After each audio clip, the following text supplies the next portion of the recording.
जिनसे भी इनकी इलेक्शन कमीशन में मुलाकात हुई है, अगर चीफ इलेक्शन कमिश्नर से हुई है या इलेक्शन कमीशन के सेक्रेटरी से हुई है, जिन भी ज़िम्मेदारान से इनकी मीटिंग हुई है, वो आज इनसे ये तो सवाल पूछते कि ये 4 साल से जो पीपल्स पार्टी ने अपना रिकॉर्ड जमा नहीं करवाया अभी तक, नून लीग ने अपना रिकॉर्ड अभी तक जमा नहीं करवाया, इनके केसेस की भी जो है वो स्क्रूटनी हो रही है और इलेक्शन कमीशन केस भी सुन लेता है, फैसला भी महफूज कर लेता है और जितना चोरों का टोला है वो कहता है जी केस का फैसला सुनाओ, फैसला सुनाओ। तो आप अपने लिए जो है वो अनोखे लाडले कि आपको खेलने के लिए चांद चाहिए। इलेक्शन कमीशन जो है वो पीपल्स पार्टी नून लीग वालों से लाडलो जैसा सलूक तो ना करे, कानून तो सबके लिए बराबर है। हनीफ अब्बासी केस में सुप्रीम कोर्ट का 2017 का फैसला इलेक्शन कमीशन भी पढ़ ले और ये पीडीएम की जमातें भी पढ़ ले, जिसमें उन्होंने वाज़े लिखा हुआ है कि ये इलेक्शन कमीशन की जिम्मेदारी है कि उसने कोई इम्तियाजी सलूक नहीं करना, यानी बगैर किसी झकाओ के कानूनी तौर पे तवाज़ुन कायम करना है और तमाम सियासी जमातों की स्क्रूटनी करनी है शफाफियत के साथ, इंसाफ के साथ, फेयरली, जस्टली, ट्रांसपेरेंटली अल्फाज लिखे हुए हैं उसके अंदर और कानून के मुताबिक in accordance with the law. तो ये उसके मुताबिक क्या इलेक्शन कमीशन सुप्रीम कोर्ट के उस फैसले की रोशनी के मुताबिक काम कर रहा है? मैं आज ये बात कह सकता हूँ कि नहीं कर रहा। और पीपल्स पार्टी और नून लीग के केसेस जो है उनको पीछे डाला हुआ है। अभी तक 2 महीने से स्क्रूटनी कमेटी अपनी स्क्रूटनी की हेयरिंग मुकम्मल कर चुकी है, लेकिन इलेक्शन कमीशन के सामने पीपल्स पार्टी नून लीग की रिपोर्ट सामने नहीं आ रही। तो आज चीफ इलेक्शन कमिश्नर इन जमातों के जो रहनुमा जो अकबर एस बाबर को पहले पीछे से बैकिंग करके इजी लोड देते थे, आज फ्रंट के ऊपर खुल के भी सामने आ गए हैं। तो ये आज तफसीलात दे देते उसकी अपनी 36 करोड़ रुपए का पीपल्स पार्टी का ज़राए नहीं मिल रहे फंडिंग के, 64 करोड़ रुपए के नून लीग के नहीं मिल रहे, 12 अकाउंट स्टेट बैंक की रिपोर्ट है जो इलेक्शन कमीशन के सामने आई। स्क्रूटनी कमेटी ने हमें वो खुद रिपोर्ट दिखाई है, उसमें 12 अकाउंट्स ऐसे हैं जो नून लीग ने छुपाए हुए हैं। 12 अकाउंट्स नून लीग ने इलेक्शन कमीशन से छुपाए हुए हैं। ये ज़रा सुन लें, नोट कर लें। जो स्टेट बैंक का डाटा रिकॉर्ड आया, जो हमारे सामने रखा गया, हमारे फाइनेंशियल एक्सपर्ट्स ने इलेक्शन कमीशन के हुक्म के मुताबिक हमारे फाइनेंशियल एक्सपर्ट्स को एक्सेस दी गई, हमने उसकी पुरुजल की, उसमें मालूम पड़ा 12 अकाउंट्स मुस्लिम लीग नून ने इलेक्शन कमीशन के सालाना गोशवारों से छुपाए हुए हैं। पीपल्स पार्टी ने भी इसी तरह 11 अकाउंट्स छुपाए हुए हैं। 36 करोड़ रुपए का पीपल्स पार्टी का हिसाब नहीं मिल रहा कि ये पैसे देने वाले लोग कौन से हैं, उनके नाम नहीं पता, उनके ज़राए नहीं पता। हो सकता है कि कोई पैसा स्विस बैंकों से आया हो सकता है कि ये भी नून लीग के अकाउंट्स में भी कोई कतरी खाता आ गया हो, कोई कतरी पैसे आ गए हों, क्योंकि इनकी तारीख है। बेनज़ीर शहीद अपनी किताब में ये बता चुकी हैं कि नवाज शरीफ उसामा बिन लादन से पैसे लेकर उन्होंने नो कॉन्फिडेंस लेकर आए थे, बेनज़ीर की हुकूमत गिराने की कोशिश की थी। ये फजलुर रहमान के भी नुमाइंदे आज मौजूद थे। इलेक्शन कमीशन ये जसारत करता, ये सवाल पूछता कि ये JUI के पार्टी अकाउंट्स का तो बिल्कुल खून खाता है, कोई अकाउंट है ही नहीं है कि आपके अखराजात कहाँ से पूरे होते हैं, ये पार्टी इलेक्शन कैंपेन कहाँ से करती है, ये कहाँ से आपके मदारिस जो हैं वो चल रहे हैं, ये कहाँ से आपकी सियासी फंडिंग कैंपेनें चल रही हैं। ये इतनी बड़ी ज़बान तो आपकी चलती है, बातें आप बड़ी बड़ी करते हैं, हिसाब आपके पास मौजूद नहीं है। आज भी पेशावर के अंदर जो JUI का मरकज़ है उसकी तख्ती जो है बड़ी सी, उस पर लिखा हुआ है, ये मैंने नहीं कहा, ये इनकी अपनी जमात के हाफिज़ हुसैन अहमद साहब मुख्तलिफ मीडिया है, कॉल करके पूछ लें, टीवीज़ के ऊपर आके बता चुके हैं कि वहाँ पर लीबिया ने फ़ंड किया था। एक हमारा ब्रादर इस्लामी मुल्क जो है, लीबिया ने इनको फ़ंड किया था और तख्ती लगी हुई है कि ये फ़ॉरेन फंडिंग तो ये है जो ये लेते रहे हैं, और फ़ॉरेन फंडिंग लेके मुल्क के अंदर क्या फसाद कराते रहे हैं, क्या इंतशार कराते रहे हैं। ये कहाँ से इमरान खान जो मुंतखब वज़ीर आज़म थे उनके खिलाफ लॉन्ग मार्चेस करता रहा, ये फजलुर रहमान इसके पास पैसा कहाँ से आता रहा है, ये इलेक्शन कमीशन पूछे इनसे। और आप कहते हैं जी PTA केस का फैसला सुनाएं, लेकिन पीपल्स पार्टी नून लीग का भी JUI के केसेस का भी फैसला एक साथ सुनाएं। यही कानून का तकाजा है, यही कानून कहता है। कल से एक इन्होंने नई कहानी शुरू की है जी, अबराज आरिफ नकवी 2012-13 में आरिफ नकवी के ऊपर बैरून मुल्क किसी किस्म की ना कोई तहकीकात चल रही थी, ना कोई उनके ख़िलाफ़ कोई रेफरेंस था। आरिफ नकवी जो है वो एक ओवरसीज़ पाकिस्तानी है जिस तरह बाकी पाकिस्तानी है। वेंचर कैपिटल का उनका काम था, इक्विटी का, एक कामयाब बिजनेसमैन बैरून मुल्क जाकर बने। आज फाइनेंशियल टाइम्स के अंदर एक इन्होंने स्टोरी करवाई है, उसके अंदर उसमें यह भी लिखा हुआ है कि 20 मिलियन पाउंड आरिफ नकवी ने शहबाज शरीफ और नवाज शरीफ को के इलेक्ट्रिक कंपनी के अपनी सेटलमेंट करने के लिए जो वो शेयर्स ट्रांसफ़र करके जाना चाहता था किसी और कंपनी के नाम जो उसने अपनी इन्वेस्टमेंट की थी, वो इन्वेस्टमेंट आगे सेल कर रहा था, वो 20 मिलियन पाउंड जो है वो नवाज शरीफ और शहबाज शरीफ को रिश्वत के तौर पे दिए हैं। ये फाइनेंशियल टाइम्स की व्हाट्सएप सहाफ़ी बड़ी रिपोर्टें जो है वो ट्वीट कर रहे हैं। वो पैसा जो वुल्टन क्रिकेट क्लब से आया है वो तो पीटीआई के यूपीएल के बैंक अकाउंट में आया है, वो डिक्लेयर्ड है। पैसा बैंकिंग चैनल से आया, डिक्लेयर्ड है, इलेक्शन कमीशन के गोशवारों में मौजूद है, उसमें कोई चीज़ छुपाने वाली नहीं थी। वो बैरून मुल्क क्रिकेट मैच हुआ इंग्लैंड के अंदर, एक दुबई के अंदर पॉलिटिकल फंड रेजर हुआ, वो पैसा आरिफ नकवी ने वहाँ पाकिस्तानियों से इकट्ठा करके अपने वुल्टन क्रिकेट क्लब से पाकिस्तान भेज दिया। पाकिस्तान में पीटीआई के यूपीएल के बैंक अकाउंट में आया और वो डिक्लेयर्ड अकाउंट है इलेक्शन कमीशन में भी, और वो पैसा भी डिक्लेयर्ड है, और कहाँ खर्च हुआ उसका ऑडिट का एक एक हिसाब मौजूद है। लेकिन ये जो 20 मिलियन पाउंड की रिश्वत नवाज शरीफ और शहबाज शरीफ को मिली है, जो आज फाइनेंशियल टाइम्स में आया, ये व्हाट्सएप सहाफ़ी जो नून लीग के व्हाट्सएप के ऊपर ट्वीटें कर रहे हैं, ये ज़रा ये भी जसारत करें कि पूछें इनसे कि ये 20 मिलियन पाउंड के इलेक्ट्रिक के आरिफ नकवी से कहाँ से लिया था। 2017 में उसी फाइनेंशियल टाइम्स की रिपोर्ट में आज लिखा हुआ है कि डेवोस के अंदर जो है वो डेवस में स्विट्ज़रलैंड के अंदर वहाँ पर एक डिनर भी होस्ट किया गया नवाज शरीफ के एजाज़ में अबराज आरिफ नकवी की जानिब से, जो फाइनेंशियल टाइम्स की रिपोर्ट के अंदर लिखा हुआ है। तो उसके ऊपर भी कोई जवाब दे दें। और इतने यानी झूठ बोलते हैं कि शायद खाकान अब्बासी ये कह रहा था कि यूएसए में 2 कंपनियां रजिस्टर्ड है।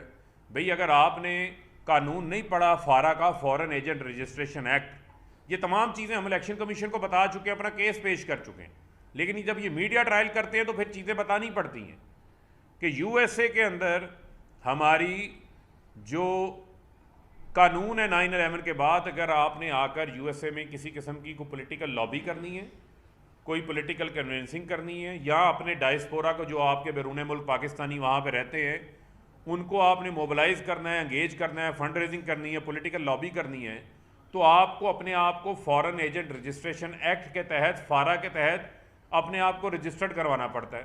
पीटीआई वहाँ पर एलएलसी के तौर पर रजिस्टर्ड है, और हर 6 महीने बाद जो भी एक्टिविटी होती है वो अमेरिका के कवानीन इतने सख्त हैं कि वो आपको उनको रिपोर्ट करना पड़ती है। तो आज तक अमेरिका के अंदर तो हमारी फंड रेजिंग के ऊपर किसी किस्म की कोई ना तहकीकात हुई है। जब हम अपना रिकॉर्ड जमा करवाते हैं वहाँ के कवानीन बड़े सख्त हैं। वहाँ ये नहीं हो सकता कि मुल्क का वज़ीर आज़म बने और वो बनते साथ डीजी FIA का पहले डायरेक्टर FIA रिजवान का पहले तबादला करे, फिर दबाव इतना डाले कि वो दबाव ना बर्दाश्त करे और वो दुनिया से चला जाए, अल्लाह को प्यारा हो जाए। ये नहीं हो सकता कि मकसूद चपड़ासी जो को एक्यूज़ड हो वो दुबई में पहले खुद भगाया हो और बाद में उसको वहाँ पर मरवा दिया जाए। ये वहाँ नहीं होता, वहाँ के कवानीन बड़े सख्त हैं, वहाँ सज़ाएँ होती हैं। लिहाजा अगर वहाँ की कानूनी जो रिक्वायरमेंट्स हैं उसको पीटीआई अमेरिका में फुलफ़िल करती हुई आई है अभी तक, वहाँ हमारे ख़िलाफ़ किसी किस्म की कोई ना इंक्वायरी है, ना कभी कोई तहकीकात हुई। तमाम रिकॉर्ड फारा में हम जमा करवाते हैं।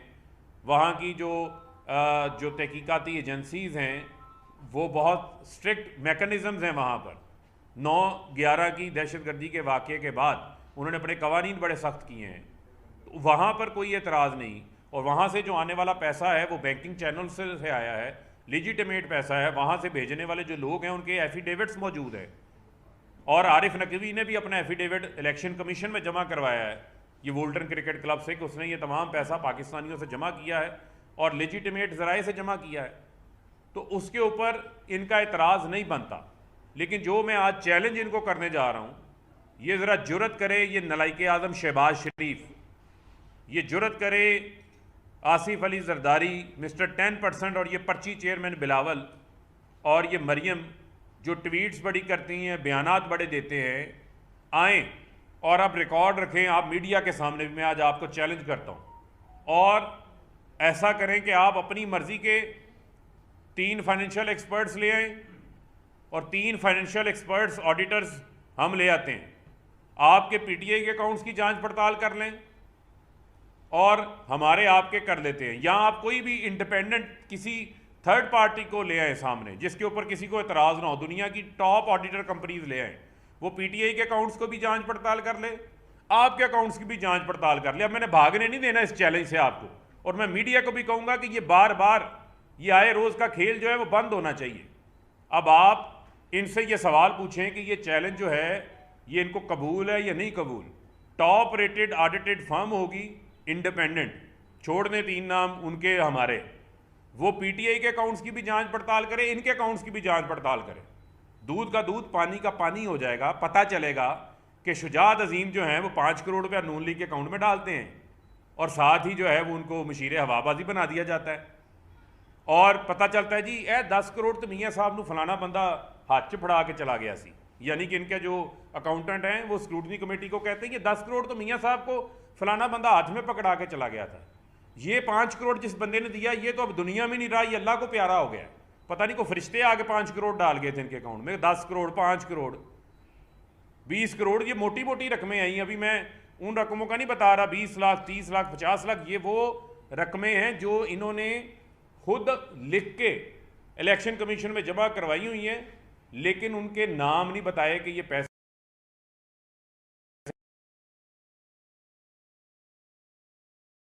ये कोई बैरूनी मुल्क था, कहाँ से ये पैसे आते रहे, कहाँ से ये 75 करोड़ रुपया मीडिया के ऊपर खर्च किया हुआ है। नून लीग ने अपना एक्सपेंस शो किया हुआ है अखराजात में, और आपके नाम पे वारदात डाली हुई है। पता नहीं आपको 75 करोड़ रुपया कंपेन का कभी मिला नहीं मिला ये भी नहीं पता। यानी आप तफसील शो करते हैं, जब आप अपने अखराजात दिखाते हैं तो आप दिखाते हैं, आप ये नहीं लिख देते कि ये 75 करोड़ मीडिया को दे दिया। आप उसमें तफसील बताते हैं कि ये किस एडवर्टाइजमेंट कंपनी के तहत कैंपेन चली है, या डायरेक्ट किसी चैनल को आपने दिया है, किस चैनल को दिया है, क्या एक ही चैनल को दिया, बाकियों को दिया, कहाँ दिया, उसकी तफसील मौजूद नहीं है। इनके अपने अकाउंट्स इनके ऑडिटर्स ने क्वालिफाई किए हुए हैं, यानी पैरास बने हुए हैं इनके जो अपने इंटरनल ऑडिटर्स थे जिनसे ये ऑडिट करवाते थे। पीपल्स पार्टी के अकाउंट्स भी क्वालिफाइड हैं, नून लीग के भी क्वालिफाइड हैं, और ये सारे स्क्रूटनी कमेटी से दुम दबा के भागे हुए हैं। अब मैं ये इलेक्शन कमीशन को भी ये कहना चाहता हूँ, एक आइनी अदारा है, आपका काम है तवाज़ुन को कायम करना, कानून और आइन के मुताबिक आपने काम करना है। ये नहीं हो सकता कि आप इनके साथ लाड करते रहें, प्यार करते रहें, और ये आगे प्रेस कॉन्फ्रेंसें भी करें, आपसे मुलाकातें भी करें। आज chief election commissioner date announce करें कि स्क्रूटनी कमेटी की, पीपल्स पार्टी की, नून लीग की रिपोर्ट कब पेश होगी। आइंदा चंद दिनों के अंदर अंदर रिपोर्ट अब पेश होनी चाहिए। हेयरिंग कंक्लूड हुए 2 महीने हो चुके हुए हैं। इलेक्शन कमीशन पीपल्स पार्टी नून लीग के केस की स्क्रूटनी कमेटी रिपोर्ट को ओपन कोर्ट के अंदर जिस तरह पीटीआई की हेयरिंग की, इनकी भी करें, करके फैसला महफूज करें। पीटीआई, नून लीग, पीपल्स पार्टी, इनके केसेस जो चल रहे हैं पिछले 4 साल से स्क्रूटनी कमेटी में। स्क्रूटनी कमेटियां कहते हैं जी 8 साल से पीटीआई का केस चल रहा था, 8 साल में 1.5 साल तो आपका हनीफ बासी सुप्रीम कोर्ट लेके चला गया था केस, 1.5 साल तो इलेक्शन कमीशन में हेयरिंग ही नहीं हुई। और उसके बाद जब आपने स्क्रूटनी कमेटियां बनी तो 2018 में सुप्रीम कोर्ट के फैसले के बाद स्क्रूटनी कमेटियां बनी। 2018 मार्च में पीटीआई की स्क्रूटनी कमेटी बनी, ठीक 20 रोज़ बाद, गालिबन को 15 मार्च थी या 10 मार्च थी, डेट एग्जैक्ट मुझे याद नहीं, पीटीआई की स्क्रूटनी कमेटी बनी थी। और अप्रैल 2018 में 1 महीने बाद नून लीग और पीपल्स पार्टी की स्क्रूटनी कमेटियां बनी थी। लेकिन पीटीआई के इजलास भी ज़्यादा हुए और इंक्वायरी भी सबसे ज़्यादा हमसे की गई, पूछ-गुछ भी की गई, हमने ताउन भी किया। स्क्रूटनी कमेटी पीटीआई की रिपोर्ट भी पहले मुरतब कर लेती है, और ये कोई अलग अलग स्क्रूटनी कमेटियां नहीं थी, उसके मेंबरान वही थे, कंपोजिशन वही थी। डीजी लॉ जो है वो आज तक उन कमेटियों को हेड करते रहे, बाकी मेंबरान ट्रांसफ़र, पोस्टिंग या रिटायरमेंट की वजह से चेंज होते रहे, लेकिन डीजी लॉ आज भी वहाँ पे मौजूद है। जो पीटीआई, पीपल्स पार्टी, नून लीग को सुन रहे थे, तो अब आप ये नहीं हो सकता कि ये सियासी जमातें आपको आगे दबाव डालें और आपको कहें कि जनाब फैसले दें, फैसले इनकी मर्जी के दें, ऐसा नहीं हो सकता। अब फैसला होगा पीटीआई नून लीग पीपल्स पार्टी का एक साथ होगा और आपको जो है वो कानून का तवाजुन जो है उसका पल्ला सबके लिए बराबर करना होगा।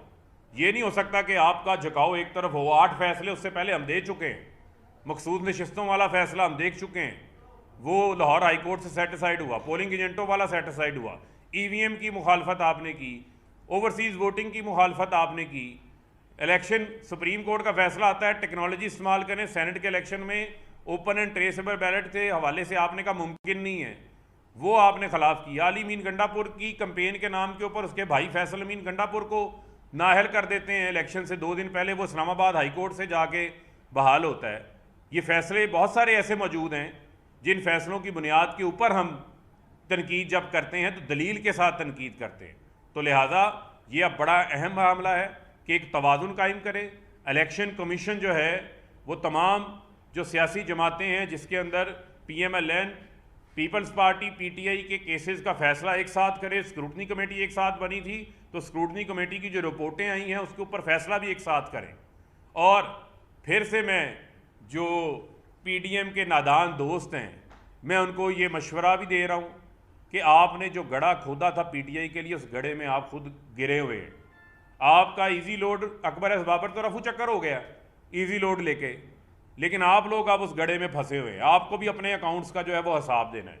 और फिर मैं अपना चैलेंज दोहरा रहा हूँ, वो चैलेंज बड़ा वाज़ेह है कि independent top rated auditors media की मौजूदगी में PTI के अकाउंट्स भी आएंगे, वो मेरी जिम्मेदारी है, वो मैं लेकर आऊँगा।